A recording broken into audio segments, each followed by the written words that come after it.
a seaplane terminal right next to our base. Kenmore area, you could fly direct from Seattle to Nanaimo. YVR, there's seaplanes right at the airport, or downtown Vancouver. 20 minutes would get you to our base from downtown Vancouver or the airport. There's Horseshoe Bay Ferry Terminal, that's an hour and a half. And as you say, the float planes actually land and tie up at the foot of our dock, so you couldn't have it easier. We feel that we're probably the best connected hub out of any charter company. 22 miles across the strait is the shortest distance to the Sunshine Coast, so you could be in Princess Louisa National Park in the first day of your charter.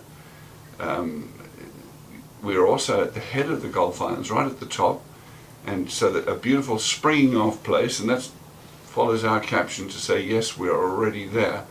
So you're not crossing any straits or everything, you're instantly into the cruising area. So we're very happy to be in Nanaimo. We think it's the perfect location. We certainly look forward to welcoming you there. If they don't have the credentials when they book the charter, we automatically put a captain on board.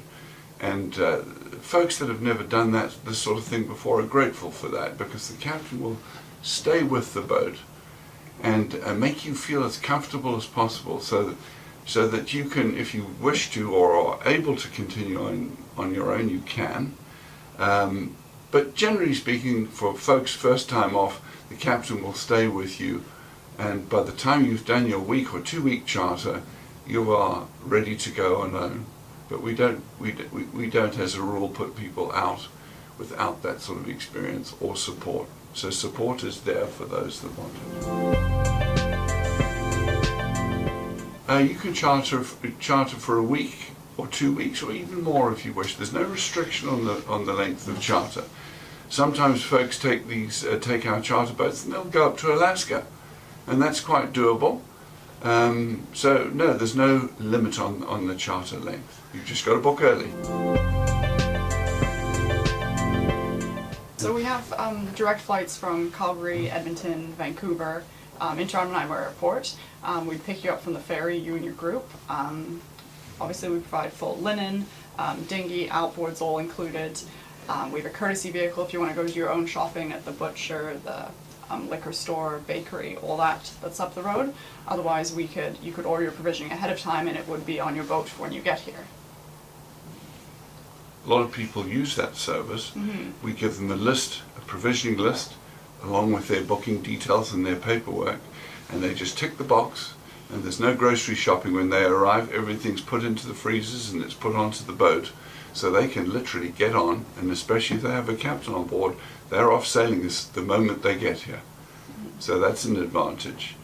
At Stones Marina we've got very easy access. It's very sheltered in the Newcastle Channel, and this boat will be very conveniently marked on the pontoons on the outside, so there's no difficulty or manoeuvring in and out of tight marina space when you get here. And what we do is we make sure that if you haven't been on the boat before, we definitely go out with you and help you off the dock.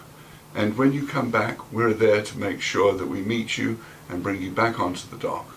So literally, it's like falling off a log. But it's great that we have the fuel dock right at the end of our base, so we can walk from our base over to the fuel dock, and you would just come up alongside the fuel dock, so you don't have to worry about coming in and out of the marina. Exactly. Mm-hmm. And the boat is given to you fully fueled, and when you come back, we help you fuel it up and then take it to the dock. So it's a very painless operation. We have very in-depth charter area briefing, so that way you feel completely comfortable about where you're going to be traveling to, what to watch out for, what you need to know when you get there. Mm-hmm. Very in-depth boat briefing before you set sail as well. All the way up from competent crew, basic sailing if you've never been on a boat before, up to Yachtmaster Offshore, which is 2 weeks around Vancouver Island with celestial navigation, 14 days, 14 nights. We take a minimum of the Beneteau 50, which is 5 cabins, 5 heads. If we get more students, then we take out a second boat, like we did this past year. We took out the Beneteau 40 and the 50, and we had 9 people together. And then between competent crew up the Yachtmaster Offshore level, there's day skipper, coastal navigation, coastal advanced. And we're going to add catamaran training to that too. Well, sailing is our passion. I built a boat in Africa and we went off to sail around the world, and that was just with my wife and I, and after 10 years we found that we had 4 daughters and a very busy boat. So we went naturally into the charter business, and we've enjoyed it a lot since. So yeah, we're in the charter boat because we're boating people. We're in the charter business rather because we love sailing. We get out sailing whenever we can. Mm-hmm. We just came back from doing the Yacht Master offshore round Vancouver Island trip. I do that every year, and I teach Celestial, and she managed to master Celestial on this trip. So we're always out there having fun when we can. We're at the head of the Gulf Islands.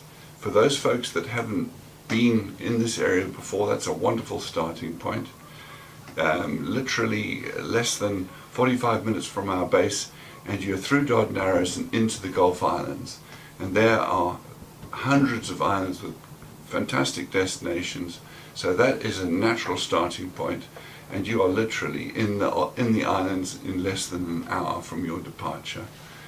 For those wanting to cross the strait, a very quick crossing. We're the closest crossing of any company into the Sunshine Coast, and it's, as I said, it's just a little over 20 miles, and you'll be at places like Secret Cove, Smuggler's Cove, Pender Harbour, which is a delight in itself with all its jazz festivals and music festivals in summer. And then literally a day sail from there and you are in Princess Louisa National Park. Narrows. Yes, you can go to the Skookumchuck Narrows and watch the fastest, strongest body of water in the world running past at over 16 knots. And you'll be entertained to see some lunatic kayakers riding the standing waves there, which adds a different dimension to the whole thing. But the walk down from Egmont, where you'll be based at Skookumchuck Narrows, is a beautiful hour's walk past Brown Lake, down through the forest, down to where the Skookumchuck runs. So that's part of the highlight of that trip. And then the next day you would progress down and through Malibu Rapids and into Princess Louisa National Park, rated by the National Geographic Travelers magazine as one of the top sailing destinations in the world. So we are truly blessed to have these magnificent cruising grounds right on our doorstep. A day after that you're in Desolation Sound, and thereafter you're into the Broughtons, and it doesn't stop there. For those going up, they can go on up to Alaska, or they can go around the corner and into the West Coast destinations, which is another trip in its own. So yeah. I just fell in love with the West Coast this past year, down into Tassus Inlet, we started up through Desolation, Galetas Channel, Port Hardy, but down into Tassus to Queen Cove, Winter Harbor, Maquina. It's just, if you have the time, Yeah. it's just Boundless. amazing. How many whales did we see? When we were off Claycoat Sound, I think I have never seen more whales in my life before. I think there must have been 100. It's a bit of a standing joke with us because I'm tending to exaggerate, but I've never seen as many. There was a lot of whales. Yeah, there were a lot of whales. All part of the joy of going on the West Coast. They must have been migrating as we were heading south. That's it.